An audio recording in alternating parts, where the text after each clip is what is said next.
So there's two types of studies that you can embark on. I don't know, to just throw a word out there. My pen didn't want to work there for a second. An observation or an experiment.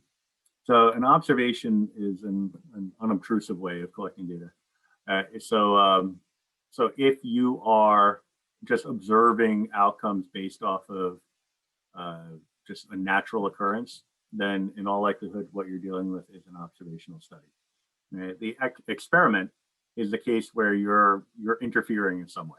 Right? So the notation here is involves imposition of one or many treatments. Right? So the idea is that it's going to establish some sort of cause and I can even talk, a cause and effect relationship. Right? So that's the ultimate goal when it comes to an experiment. And if that plays out, then you're in a pretty good spot. Right? So that's what we're looking for, a cause and effect relationship when it comes to an experiment. In order to have a cause and effect relationship, you need to have some sort of effect associated with some kind of cause. Right? So that treatment, in theory, is going to end up being, if we do it right, this treatment or whatever treatments we have in play should be the cause.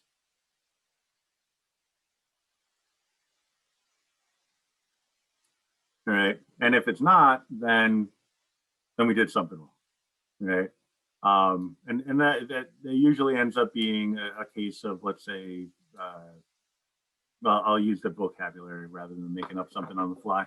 A lurking variable or confounding, where you kind of think, well, I know that there's an outcome here, I just don't know what that outcome is related to. So, for example, I told my students who were struggling in the high school specifically, and it could also apply here, but in the high school, I said, what you should do is you should make sure you study your notes.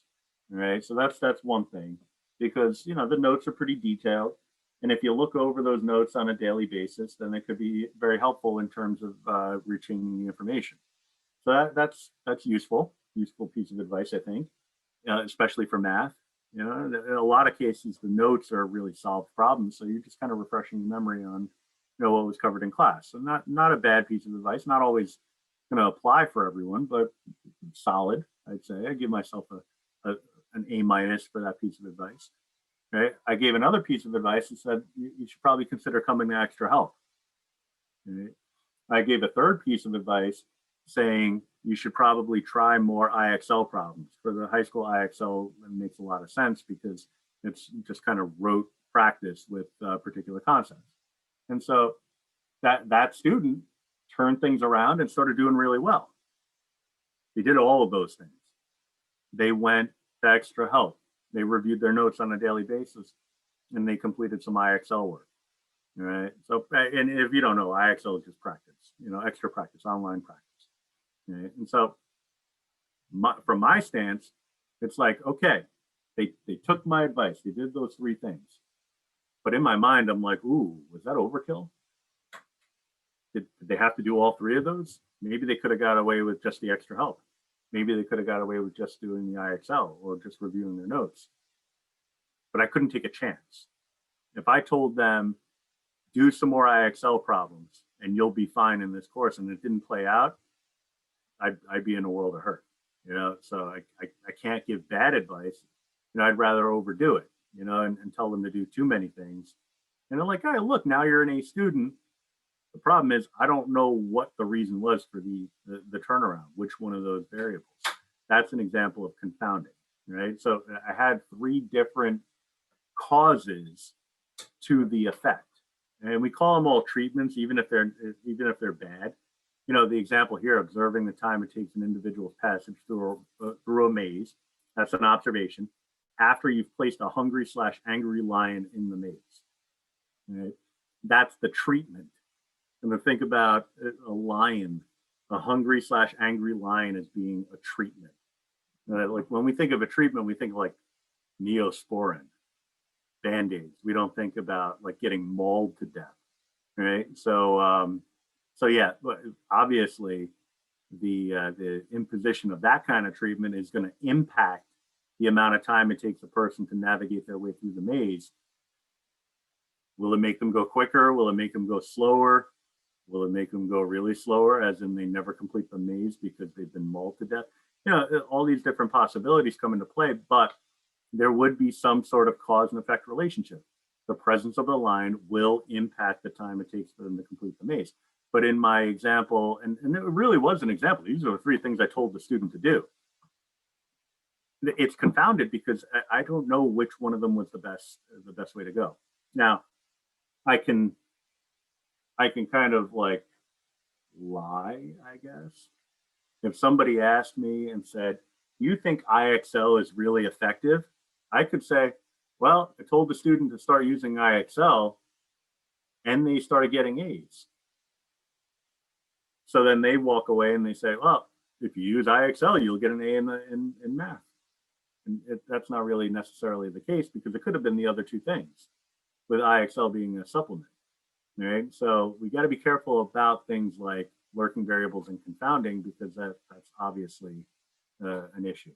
Right? And really, when you think about daily life cause and effect relationships, I was late to work because there was traffic. Well, is that the only reason I was late to work? Well, why did I hit traffic? Well, because I left later than I normally do. So I was late to work because I left for work late. But I also hit traffic. Now, if I left for work late and there was no traffic, then I was late because I left for work late. If I left for work on time and I hit traffic, then I was late because there was traffic. But if I also leave for work late and I hit traffic, now I don't know what the cause of lateness was, right? If I leave for work late and there's traffic and I get a flat tire, why was I late for work? Well, the flat tire, or the traffic, or the fact that I simply left my house late, right? Now, what am I going to tell work? I'm going to tell work I got to work late because I got a flat tire. I'm not going to tell them the other things, because that makes me look bad, right? Why did I get a flat tire?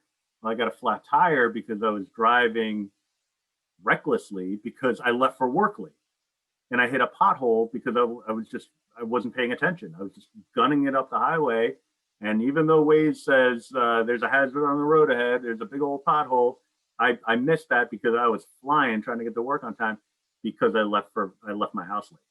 Right? So that's a completely confounded situation, no direct cause and effect relationship, but people often pass off results as cause and effect because they simply can. Like, how are you going to prove otherwise? Like, unless you have data to support it, there's no way you can tell me I get to work late. Why are you late? I got a flat tire. I got evidence that I got a flat tire. And I got a donut in the car. I got the flat in the trunk. Right? You can't prove that I left my house late, causing that series of events to occur. Right?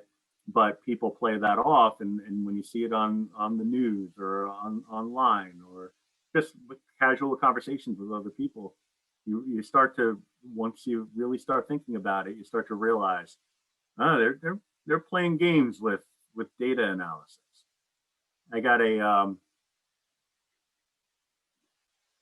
report from someone at the high school. You know, it's related to a statistical, a survey. I don't want to oversell it, but the analysis of that survey was so simplistic that I was kind of ashamed, is not the right word, but I was sort of embarrassed for the person who performed the analysis, because it was the sort of analysis that a middle schooler could do, and we're supposed to be like professionals here. And the survey said, like, rate the importance of this, that, the other, like the scale, the scale of 1 to 10 and all that stuff. And the analysis was simply 50% of you thought this, 50% of you thought that, 20% of you thought that, more than half of you thought that. And it's like, well, what are you telling me here? And then there was a final conclusion where, and it was completely wrong. And that conclusion was based off of just one element from the survey, completely ignoring all the other variables that went into play. When that happens, that you've completely invalidated the study, right? And so that's what happened there, but people generally don't notice it because they don't care to notice, right? So that's a little bit of a taste of the importance of this kind of thing, but we do have to get into a lot of the vocabulary in order to really kind of speak the language. So you have the observational study types, the cross-sectional, that's the present tense.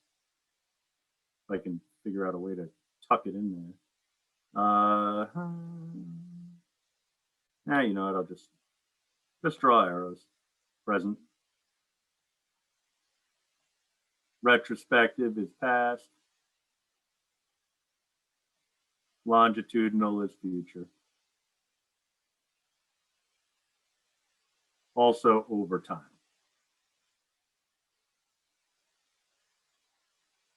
All right, because, you know, I would always joke in the past that for the cross-sectional study, you just collect data in real time at the moment. You know, if I said right now, show of hands, how many people are enjoying this lesson, you know, that's cross-sectional information. I'm getting it right at the moment, right? If I said, right, show of hands, how many people enjoyed the lesson from last week, it's still cross-sectional, even though I'm talking about something that's in the past tense, because I'm collecting the data in present tense, all right? So that's a little bit trickier because, you know, I say that it's present, past, and future. The retrospective study is data that's collected from the past events, not necessarily data related to past events. All right. So if I were to say, like on a scale of 1 to 10, how much do you know about the Vietnam War? That's cross-sectional. You know, that's happening in real time. But if I collected data from the Vietnam War, you know, like population size, munitions, things like that, then it's retrospective. All right. In a way, that data set that I provided when we were talking about conditional probabilities of, you know, it's the students over the course of 20 years, that's longitudinal, but could also be thought of as retrospective because I've collected data from the past, all right? So in a sense, it's retrospective because it is from past events, you know, an examination of records, like what did the students get in the class during that period of time? But you could also look at it as longitudinal because it's a living, breathing table. It's ongoing, all right? Once we complete this semester, the grade distribution from your class is going to go into that table. And the table will change based off of the events that are occurring in the current period of time and also in the future. All right. So that makes something longitudinal. All right. So it could be starting in the past, going through the present and extending into the future. Or you could make a decision right now that I'm going to collect data over the next 10 years. I haven't even started collecting the data yet, for example. But that would be longitudinal because the intent is to do it over time. Right. And you'll see examples related to that, but that's the general idea. And really, whenever anybody is born, they become part of a longitudinal study. It's just not in the sense that you would necessarily think. You know, you're issued a social security number. That social security number is basically used to track your life throughout your life. Right. So you're talking about, you know, taxes and student ID numbers and things like that. You know, information is collected related to that social credit reports, you know, related to that social security number.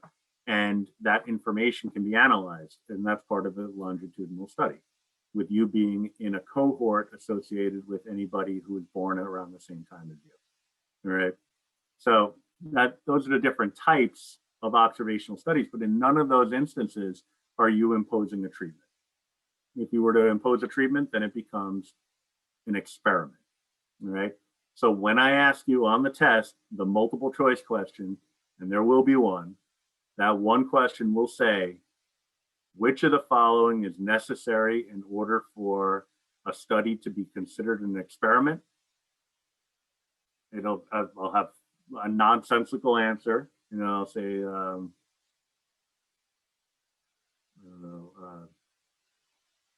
lemon scented car freshener.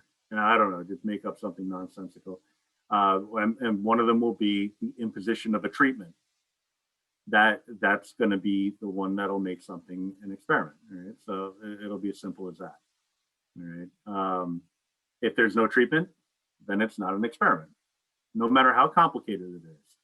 Right? If there is no treatment, you cannot have a cause and effect relationship, possibly, and therefore it would not be an experiment. If it is an experiment, though, you have to account for the different characteristics. You would have experimental units, which are the individuals in which the experiment is being conducted. Just read that right off the sheet. Right? So the EUs makes it sound very bland, but it also allows for the fact that those individuals are not necessarily human. Right? If you're dealing with a human experimental unit, we call that a subject. But you probably heard that before. It's like subject has presented with symptoms of blah blah blah blah blah. That's the human experimental unit, right? So the question is it's an experiment if it has EUs? Yes, because if it has experimental units, then it's automatically going to be an experiment. Right? Exactly, just not necessarily a human. Right?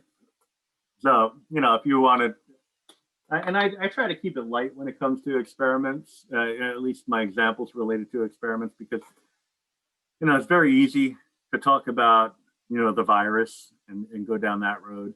But I kind of look at it like, all right, you got a sample of dogs, random selection of dogs, and you created a new dog treat, and you want to determine, and it's an experiment, you want to determine the joy, that the level of joy that the dog is going to experience when they're given your brand new healthy treat that's also delicious versus the standard run of the mill one that you might get at Stop and Shop, right? Or Petco or PetSmart or Pet whatever.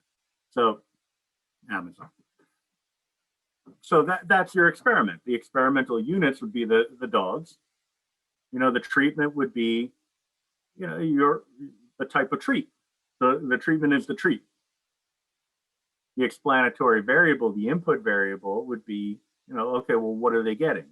Are they getting the delicious new treat that you formulated, or are they getting the crappy old store brand one? Actually, the store brand stuff at Stop and Shop's pretty good. I mean, I don't have a dog, so I don't know how their doggy treats are and such, but I do know that I'm a pretty big fan of Nature's Promise, especially their Italian dressing is pretty solid, right? The organic Italian dressing, pretty solid stuff. In case anybody was interested in my salad dressing consumption, but if you're an Italian dressing person, Italian dressing. I've explored a variety of different possibilities. I do like that, and there's, I forget what it's called, but it's Ken's, and it's like it's a small bottle. It's a reserve bottle. I'll look it up. I'll look in the fridge in a little bit, and I'll get back to you on that. But between that and mustard, and pickles, I can kind of tell you what's up when it comes to those sorts of things. And in fact, that could be an experiment right there. Because I love pickles. I mean, like pickles are one of those things. I think I might be wrong on this. It's completely anecdotal. I think you either love them or you hate them. But I'm sure there's somebody out there that's like, I could take them or leave them. So there's exceptions to everything. But I think that the Stu Leonard's, I think it's garlic pickles. They're like the best. Clausen are pretty good, name brand pickles that you can get. But an experiment might be that you have those two varieties of pickles, and you have a sample of individuals who don't hate pickles, experienced pickle eaters who might say, who might have something to say on the matter. And you offer them a choice between the two pickles, a blind study, where you would say, try this pickle. Here's a glass of water to refresh the palate. And, try this pickle. What do you think? Well, which one do you like better? And then go from there. Right? A little taste test. That's an example of an experiment. The explanatory variable would be the type of pickle. The response variable would be which one they chose. It could be on a scale of 1 to 10, scale of 1 to 10 with 0 being the lowest. Yeah, that makes sense. On a scale of 0 to 10 or 1 to 10 or whatever, I'll say 0 to 10, with 0 being absolutely disgusting and 10 being this is the best pickle I've ever tasted in my life. Rate the pickle, and then the experimenter would compare the results from the two sets from throughout all of their experimental units, in this case human EUs, and draw a conclusion. Right? Are there lurking variables in that case? A variable that's unaccounted for in the design of the experiment? Sure, probably. Right? A lot of different possibilities come into play. I don't know, and I haven't really explored the chemistry of it, but I do know, for example, and most people have experienced this at some point, you never drink a glass of orange juice after you brush your teeth. That's just like if you just brush your teeth, the one thing, like a lot of different ways you can go after you brush your teeth. The one thing you don't do is you grab a big old glass of OJ and start down in that, because it just tastes disgusting, right? Because there's something about the chemical reaction between the toothpaste residue and the orange juice that just makes a disgusting flavor, right? Could there be something like that with pickles? Maybe. I mean, I can't imagine that I would want to have a big old chocolate bar, Hershey's with almonds, and then after that have a juicy Clausen pickle. I can't imagine that that's going to go together very well. So that could be a lurking variable. Like what do they have like in their mouth currently? Like what kind of residue is left over from their previous meal? If they just had a deli sandwich, it might be all right. If they just had like I said, Hershey's with almonds, that it might impact the flavor and skew the outcomes of the study. So how do you mitigate against that? You refresh the palate. Yeah, maybe you have them swish with some room temperature water, swish and spit, and then try. Just kind of like when you're wine tasting. So that could be a way of handling it. But those are the things that you have to consider in order to make a valid experiment. Because if there's even a single lurking variable that's unaccounted for, you've just blown up your entire study. Right? Confounding is when I gave that example before with the student who needed to do a little grade recovery. We still don't know which one was it. Was it the IXL? Was it this? Was it that? Maybe they just started eating a balanced diet, throughout the day, and all of a sudden their brain power increased. There's a lot of different possibilities, right? What I did here is I grabbed some diagrams from the internet and I labeled it up the way I wanted to. The formatting's a little off, so if anybody's in need of typo bonus points, I'll take it. For the tomato example, just type formatting tomato example. I don't know what you mean. All right.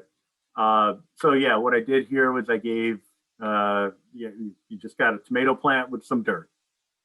You got a tomato plant with dirt and water, right? So you planted it. Maybe you started with a seedling. Maybe you just started from seed, and all you gave it was some dirt, and you water it regularly, but that's all you do for it. In the third case, in case C, you give it some Miracle-Gro, the Miracle-Gro soil. Sorry, right? So you went to the store, you got some good quality Miracle-Gro soil, and you also water it. Right. In the fourth case, you're also providing it with sunlight. So in the case of the first three examples, what's not written there is really the key ingredient. It appears that sunlight seems to be kind of a distinguishing factor when it comes to growing plants. All right. So then for E, now you've incorporated some plant food, right? And so now, the question here, and it's more rhetorical than anything else. We don't really have to write anything. It's really just a point of consideration. How did plant E to grow to be the largest or most bountiful?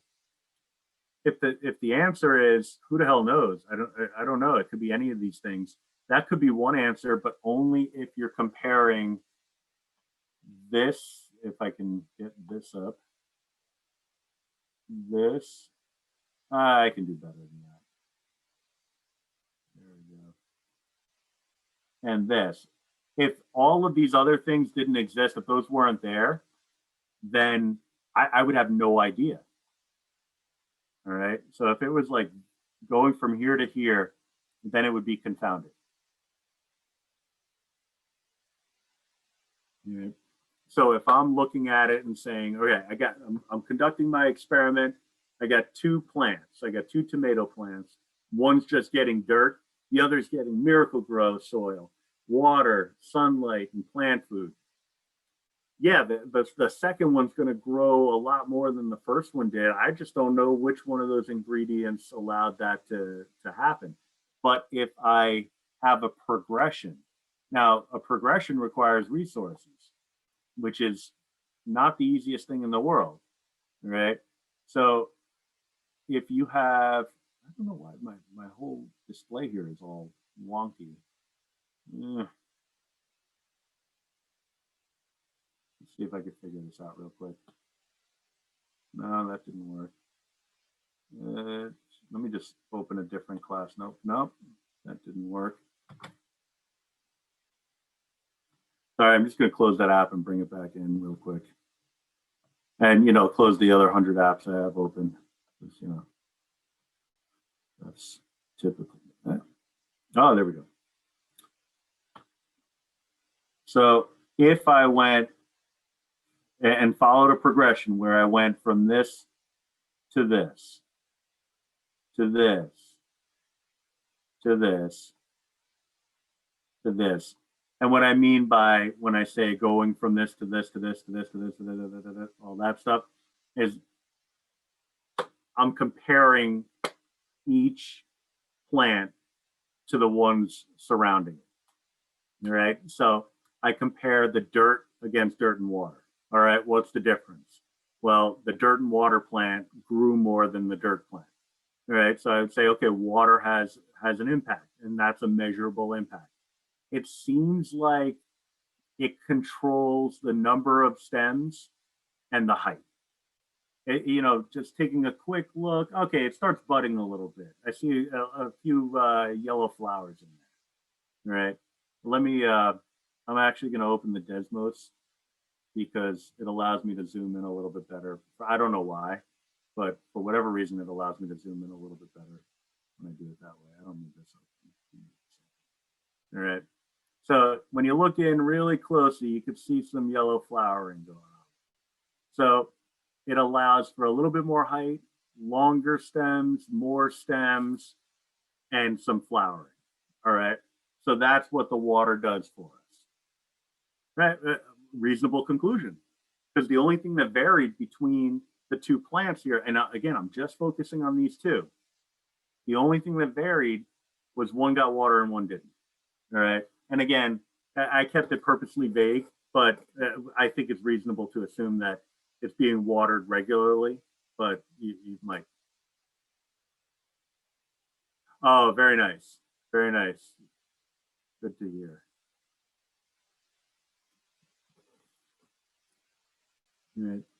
So then if I compare these 2, it seems like same but more, right?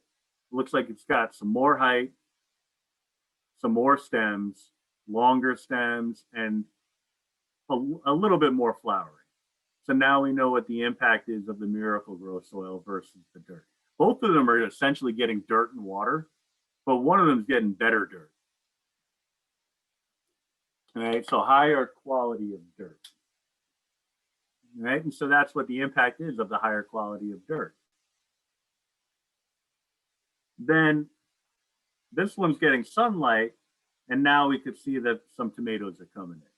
And we're assuming that these are growing for a certain amount of time, consistent amount of time. So if we're 6 weeks in for this plant, we're 6 weeks in for this plant also, right? So we want to keep every other variable consistent. We want to keep the temperature consistent. Now, how do you keep temperature consistent? Well, you can go the greenhouse route, but you could also just make sure that your plants are potted in generally the same area. Right. So if one of them's in the back of the house, then the other should be in the back of the house in the same general area in order to have the same resources available to it. Right. Comparing these two, you got your plant food, and now you have that measurable difference. You can see more height, more. Actually, it looks like roughly the same number of stems.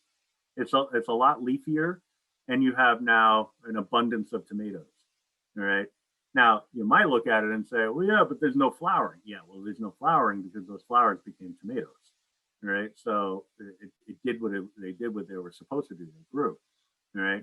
Now, resources are a concern and a consideration that need to be accounted for, right? So time, money, things like that.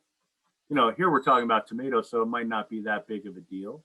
But if I only had enough money or resources to grow 2 plants, then I'd have to decide on what the most important variable is, or what the experimental variable is, the treatment that I want to test, right? So I'd look at this and say, okay, well, what do I care about? Well, they're all going to get sunlight, water, and dirt. So what would be the difference? I might just pare it all down to just these 2. Right? Because if I know that they're all going to get dirt, I know they're all going to get water and sunlight, then I would allow plant food to be the only variable at play. Right? And that allows me to establish a cause and effect relationship, a measurable cause and effect relationship between plant food, right? That's the input variable. And you could say the amount of plant food, maybe you split the difference. One of them gets no plant food. One of them gets, a teaspoon every week, and another one maybe gets a teaspoon every 2 weeks. So maybe you have a third plant involved, but it's still the same explanatory variable, the same input variable, with the response being whatever you want it to be. Right? Sometimes it's easier to just say, how many tomatoes did I get? Right? Because when you start getting into height and leafiness and stuff like that, it could feel a little bit subjective. But if you just say quantity of tomatoes, or quantity of tomatoes of size at least whatever, then you have something that's measurable, and then you could establish a cause and effect relationship based off of that. All right. So a lot of talking points related to just really a simple diagram. All right. So that's really what happens, because oftentimes, and I'd say more times than not, there's a variable that's unaccounted for in the design of an experiment, and there's a price that ends up being paid for it. Now, in this environment, that price might just be a grade, which could be devastating depending on where you are in your academics, but it could also be something that is like life changing, in that maybe you don't get the job that you were trying to get because you screwed up a big study and it's all your fault, and now everybody knows it because you didn't account for a lurking variable. So very, very important stuff, right? There are some other terms that we have to talk about. One of the really, really important ones is the placebo and the placebo effect. Right? I don't like the way my shading worked out here, so I'm just going to get rid of this. All right, so the placebo and the placebo effect are incredibly important when it comes to establishing. I'm not even going to bother anymore with that. When it comes to determining the human element as it applies to a study. All right, so the definition is pretty straightforward. Placebo, a dummy treatment. All right, so instead of getting the real pill, you'll get a pill that looks just like the real one, but it's missing the active ingredient. All right. And really the idea is that, and placebo effect, this idea is just kind of written in, I'll call it textbooky terminology. But basically what happens is there's a psychological effect that occurs. Whenever somebody takes a pill, takes medicine, takes a treatment, there's a psychological effect that occurs. And that psychological effect can be measured. All right. What we need to do is establish what that effect is on a person by person basis in order to determine whether or not there is a real significant effect associated with whatever the actual drug is. All right. So think of it this way. You hand a person a pill and they're experiencing pain, like whatever kind of pain. It doesn't even matter for the purposes of this example. Right. So they're experiencing some kind of pain, and you ask them before they get the pill, rate your pain on a scale of 0 to 10, 0 being no pain at all, in which case it's like, well, why are you taking a pill? Different conversation in and of itself. 10 being the worst pain that you could ever experience, short of actually dying from said pain. All right. So like the worst pain imaginable. And, some people, they go to the hospital and they say that they're experiencing pain, back pain, whatever. Then and the nurse asks, all right, on a scale of 0 to 10 or 1 to 10, what is your level of pain? And they say 10. And it's like the fact that you're speaking generally means that you're not experiencing a level 10 pain as defined by that pain scale. Just because if you're experiencing that level of pain, you're borderline like incoherent. Right. But for the sake of argument, let's say that person really is experiencing a level 10 on the pain scale. Right. And so they take a treatment. All right. You give them a placebo, a fake treatment. You ask them an hour later what their level of pain is, and they come back with 9. All right. A simple pill is not going to do it. If you're at level 10, that amount of pain, just taking a pill isn't gonna cut it, right? The only way that if you're at level 10, the only way you're going to experience any measurable pain relief is if you've been given basically morphine and you're zoned out, right? You're unable to like process information anymore. In which case, you're not coming back with a number anyway. They say, what level pain are you at? And you're like, nah, I'm happy. So that's a little bit of a different story. But let's say they come back with 9. All right. It was a placebo, it was a dummy treatment. All right. It had all the characteristics, physical characteristics of the drug. It didn't have the drug in it. Some people call it a sugar pill. The idea is that it's not really made of sugar in the sense that it tastes like, like a sweet tart or something like that. But it has the look and feel so that the person thinks I'm taking a pill, it's going to make me better. Right. The psychological impact is measurable, and that's known as the placebo effect. The movement of 10 to 9 on the pain scale, or cross-eyed frowny face to less cross-eyed frowny face on the pain scale, is measured based on the placebo effect. There's no medicinal reason why their pain should have decreased, but it did. All right. And they're not making it up. They truly feel some sort of relief. Right. But it is attributed to psychological benefits associated with having taken a placebo. Right. So now that same person in a different universe, they report a pain level of 10. They get the real pill, and now they come back with a 9. An hour later, you can reasonably state or conclude for that person, not necessarily for everyone, but for that person, you can reasonably conclude that the pill was ineffective. Right? Yeah, their pain went from a level 10 to a level 9, but that's what it would have gone to just based on taking a placebo. Right? Unless there was something substantially more in terms of a movement down the pain index, you can't make a conclusion that it was an effective treatment. All right, let me look at the chat here. Yeah, exactly. All right. So that's something that needs to be accounted for. Simple example, because placebo is often confused with a control. A placebo is a type of control.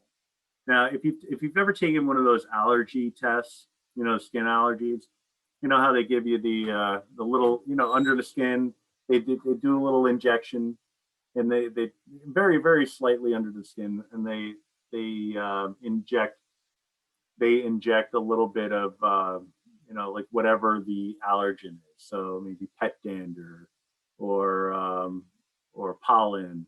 But one of the things that they do inject under the skin would be saline. All right. So that's your control, because how you react to saline, aka your own tears, would establish what the control is for your body, right? What your ordinary skin reaction would be under the most benign circumstances.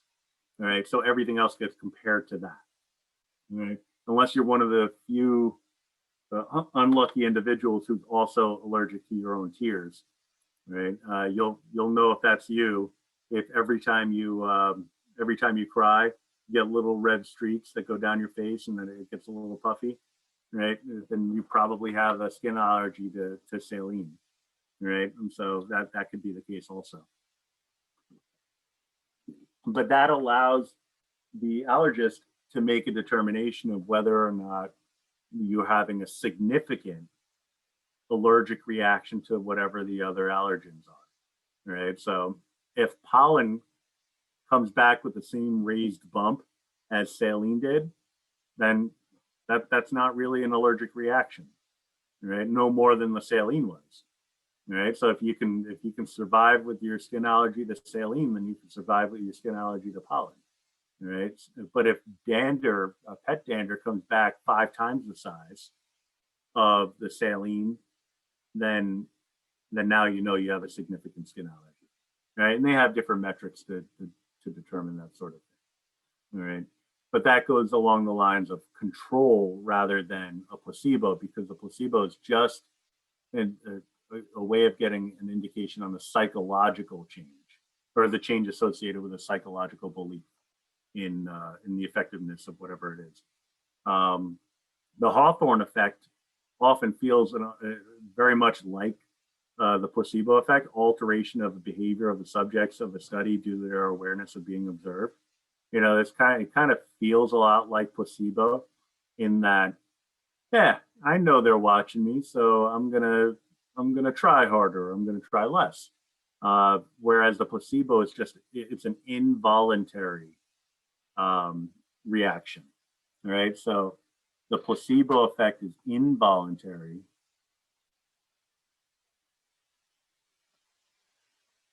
The Hawthorne effect could actually go either way, voluntary or involuntary. Because sometimes people don't know that they're doing it. So the example, pretty commonplace example when it comes to the Hawthorne effect is, and I like this example because I've done it. Or, well, let me be completely honest about this. I've had students in my stat class who have done this, and I have enjoyed it. Right. Well, what they would do is they experiment with different types of music.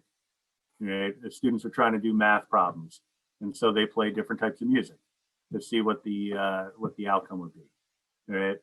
So it's tricky. It's tricky when it comes to that sort of thing, because you'll see a lot of studies out there that talk about classical music and its correlation to math and science. And if you listen to classical music while you're doing your math homework, your grades will naturally improve over time. It's like, well, how'd you get that? How'd you get that information? Probably from the Hawthorne effect, because the individuals who were part of that study knew that music was somehow at the root of or the basis of that study. So their behavior is naturally going to change. So if I'm in a class, I'm a student in a class, And every day throughout the school year is an ordinary school day. You know, the teacher just teaches class. We do some practice problems. We maybe have some group work, take some tests, quizzes, whatever. But then one day you go in and in 5-minute intervals, 10-minute intervals maybe, the teacher is playing a different genre of music.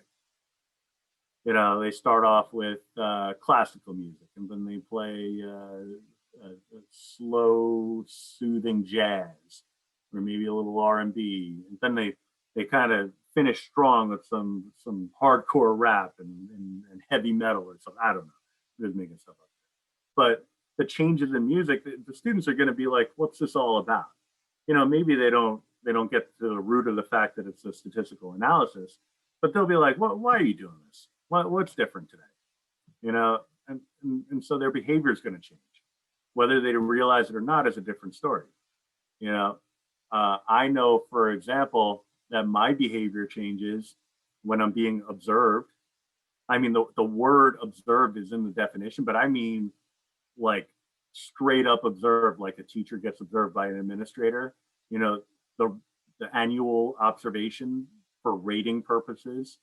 You know, they write a report to say how great or awful I am as a teacher based off of this one 40-minute period where they come into my class and cast judgment on me. You know, so yeah, the Hawthorne effect is definitely in play, and that's in the voluntary sense. Alteration of behavior.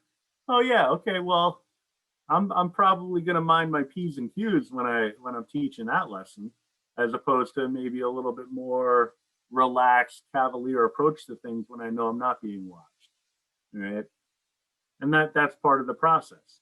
And sometimes I'll even say, you know, the students will tell me the next day to be like, "You're so much better when you're not being observed."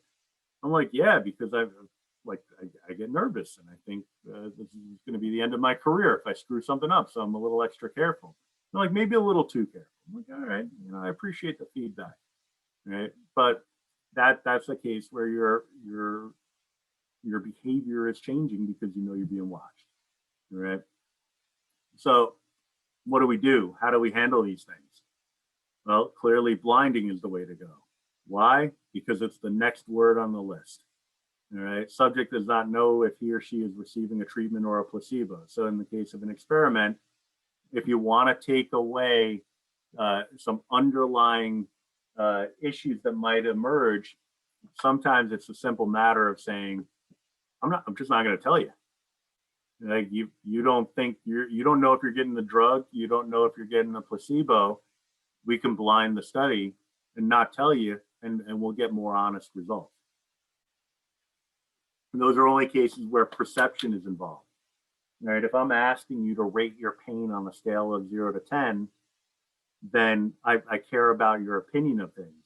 But if I'm getting your pain level by using an algorithm, because there are algorithms out there that involve blood pressure, temperature, and heart rate in order to get a measure of whether or not a person's experiencing pain. You know, it's not foolproof, but and it goes hand in hand with direct observation. But if you're just getting measurable values, then oftentimes you don't need to do blinding. But then you have the white coat effect. You know, so when just heart rate, blood pressure increases without the person, I don't know if I've ever intentionally tried to make my heart rate increase short of exercising, like just due to psychological impact, but that happens. People get freaked out or nervous. Things change physiologically, so that could be a reason for why you might consider blinding or double blinding. You just keep that element out of the situation so that they don't know what the situation is. Am I getting the real thing or am I getting a fake thing? It takes that level of anxiety away and normalizes some of the outcomes. Right. The double blinding is kind of weird because that's a case where you would only need double blinding if the subjects and the person administering the test are on the hook for their personal perceptions. Right. So in the case of pain examples, the pain example, if a person needed to give a rating on a scale of 0 to 10, what level pain they're in, before and after having taken the dummy treatment or the real drug, then you definitely want that to be a blinded situation. Whereas the double blinding would only come into play if the administrator of the test also needed to give their impression. So they looked at the individual and said, in their own mind, on a scale of 0 to 10, how much pain do they look like they're in? Now, if I'm a person administering the test, before they've taken the drug, I'm likely to give them a higher score in the pain level index than after they've taken the drug, or the placebo, just involuntarily. It just colors your perception of the situation. So blinding it allows for a more objective viewpoint. Still not foolproof, never going to be foolproof, but it's the best you can do. So when we conduct a study, when we conduct an experiment, there's the three things that need to happen. There needs to be randomization. Right? Randomization is incredibly important because if you just decide, okay, this person is going to get the placebo and this person is going to get the real drug, then you're introducing bias. Why did you make those selections? You may not even have an answer for that, but based off of the fact that you made a decision, you've introduced bias. All right. Replication, which would mean that you would need to conduct the study repeatedly. You don't just do it with one sample of individuals and then, call it a day. I get a sample of 10 people, break them up into two groups. Half gets the real drug, half of them gets the placebo. And then I look at it and say, well, the placebo folks didn't get better. The people with the real drug did. So clearly the drug is ready to rock and roll. So guess what, everybody? I got a new drug that's going to help with pain relief. Or, I said I wouldn't do this, but if you're testing to see if a medication is effective against a virus, the human trials, plural, it's trials, plural for a reason. You don't just do it with one group of individuals because you could have some extreme values that come into play. And if that happens, then you could have misleading results. You might think the drug is effective and it's not, or the other way around. All right. So let me check the chat. Looks like something's coming through. Double blind test. So how does the person administering this placebo not know? There's a hierarchy, and actually, let me diagram this out for you, because that's a good question. So in the hierarchy, you have, and I'll just kind of jot this off on the side, I'll just kind of chuck it in over here. So you have the researcher, you have the administrator,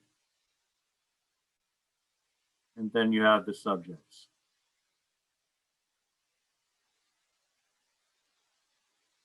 All right. So when I say double blinding, it's these individuals who are being blinded.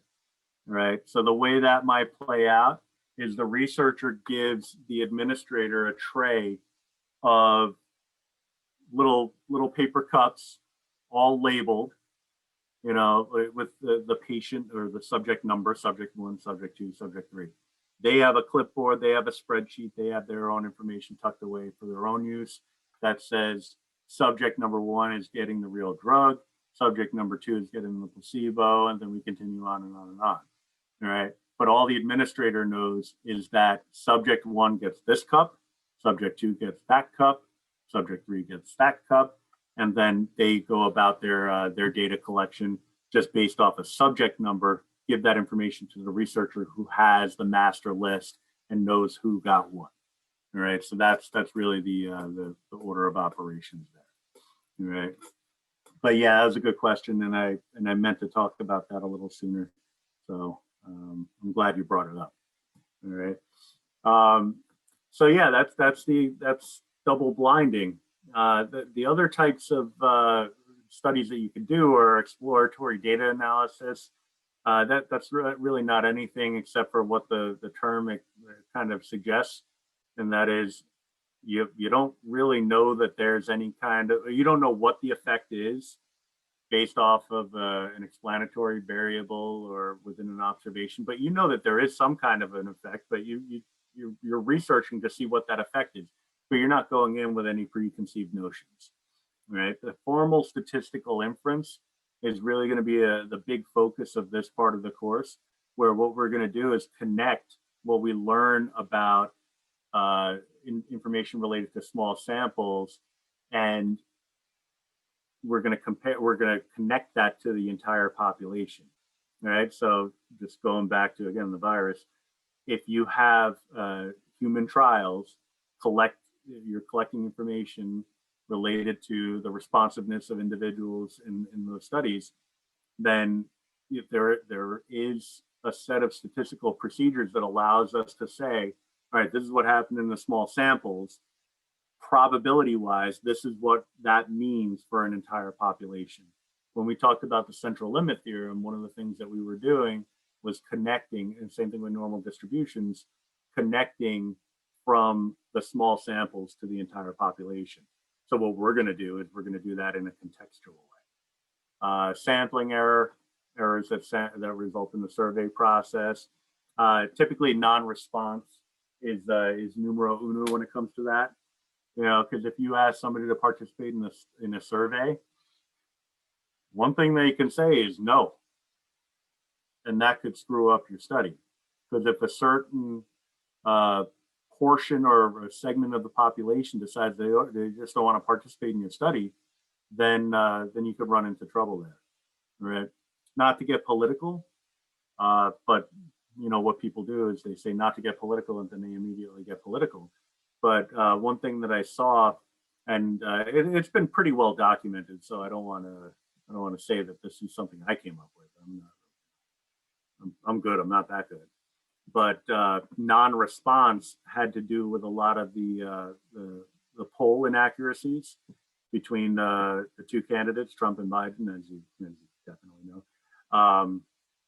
So before the election, they had Biden winning in a landslide in a lot of polls, and the reason why it turned out to be in a lot of cases, not in all cases, is the non-responsiveness of Trump supporters, and for whatever reason, but the most popular reason seemed to be the fear of being ostracized.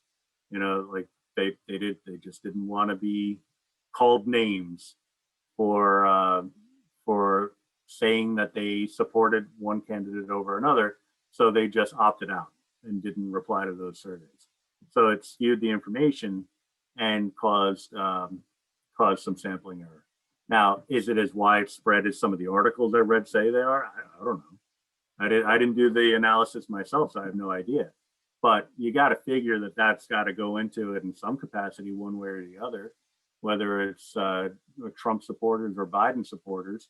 Just the fear of, like if you work in an environment, or you go to school in an environment where everybody supports Trump, and you come out and say, hey, I'm a Biden supporter, or the other way around, maybe you don't want to make that information public, so that does impact things.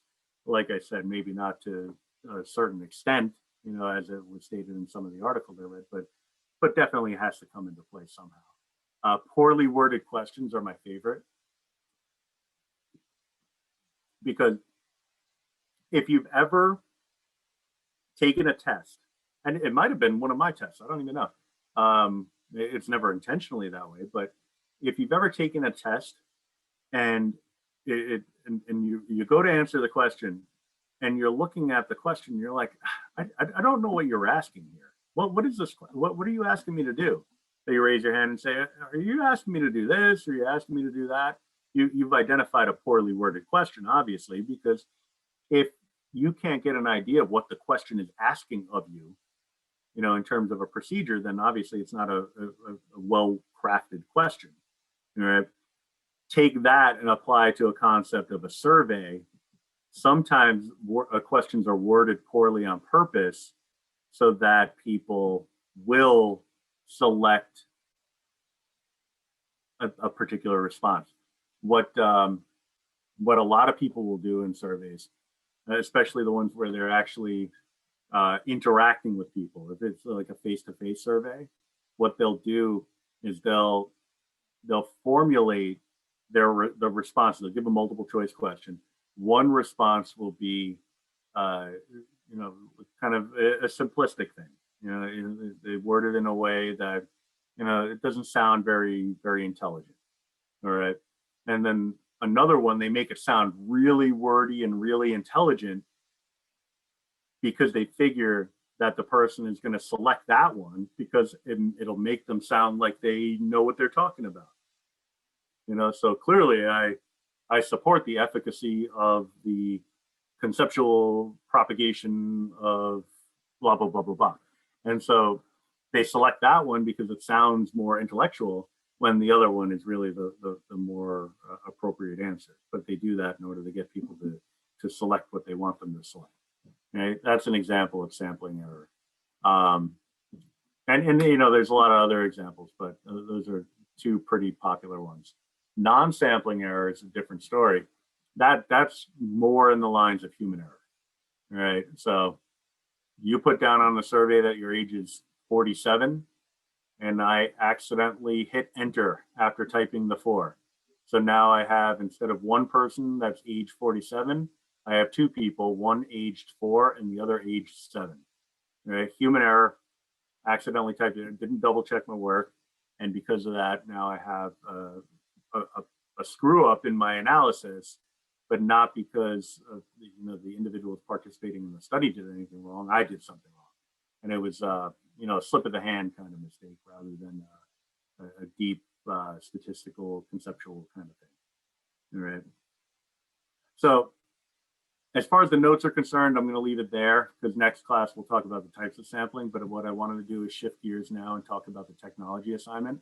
So I'm going to stop the share here and encourage you to take a look at pages 58 and 59. These are the different types of sampling that we're going to focus on. They're pretty straightforward. The diagrams might be helpful. You might struggle with blocking a little bit in the randomized block design, but I'll talk you through that next time. But yeah, if you can try to kind of reason this out, it'll make things a little bit easier. At the next class, I'll take you through the appropriate design of an observational study and an experiment, right? And then after that, we'll get into inferential statistics. All right, so I'm going to stop this recording